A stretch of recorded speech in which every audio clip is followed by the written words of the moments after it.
August 15th, 1977, astronomer Jerry Ehman was reviewing data from the Big Ear radio telescope in Ohio. He was looking for random noise. Instead, he found a voice, a massive, continuous radio signal blasting from deep space. It was so strong and so distinct that he circled it in red pen and wrote one word in the margin. Wow, this wasn't just static.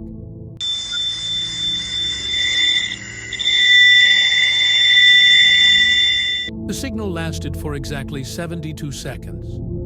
It was broadcast at 1420 megahertz, the frequency of hydrogen. Scientists have always theorized that if an intelligent alien civilization wanted to talk to us, they would use this exact frequency. It is the universal language of the cosmos. Nature does not create signals like this.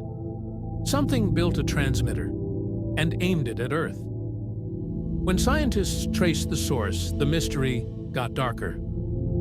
The signal came from the constellation Sagittarius, but when we point our telescopes there, we see nothing.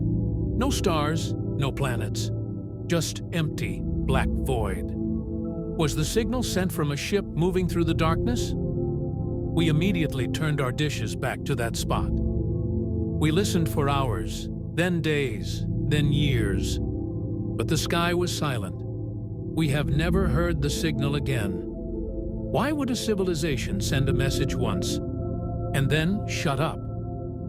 There is a terrifying theory called the dark forest. It suggests that the universe is full of predators. Maybe the wow signal wasn't a greeting. Maybe it was a scanner. Or maybe it was a warning to stay quiet before something else hears us. In 1998, the Space Shuttle Endeavour snapped a photograph of something strange orbiting the Earth. It wasn't a rock. It wasn't a piece of space junk. It was a massive black artificial object. NASA called it a thermal blanket lost during a mission. But truth seekers know it by another name, the Black Knight satellite. The terrifying part is that this object has been seen long before 1998. In 1899, the famous inventor Nikola Tesla picked up rhythmic radio signals from space.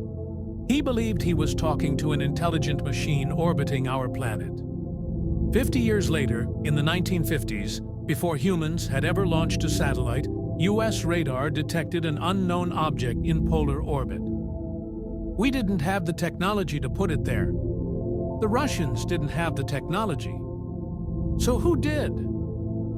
In 1973, a Scottish astronomer decoded a radio delay echo coming from the object. He claimed it was a star map. It pointed to the Epsilon Bootis star system, but the map showed the stars as they looked 13,000 years ago. This implies the satellite has been parking in our orbit, watching us evolve since the Stone Age. Even astronauts have seen it. Gordon Cooper, on the Mercury 9 mission, reported seeing a glowing green shape approaching his capsule. When he returned to Earth, reporters were told he hallucinated due to carbon dioxide. But the tracking station in Australia picked up the radar signature of the object too. You cannot hallucinate a radar ping. Today, it is still up there. A silent black sentinel circling the globe every 100 minutes. Is it a piece of ancient alien technology? Or is it a warning system, waiting for us to become dangerous enough to destroy? In the 1960s, two brothers in Italy built a radio station to listen to the space race. They expected to hear satellites.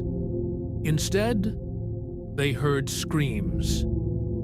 On May 1961, weeks before Yuri Gagarin became the first man in space, the brothers picked up a terrifying transmission. A woman's voice, alone in the void, complaining about the heat.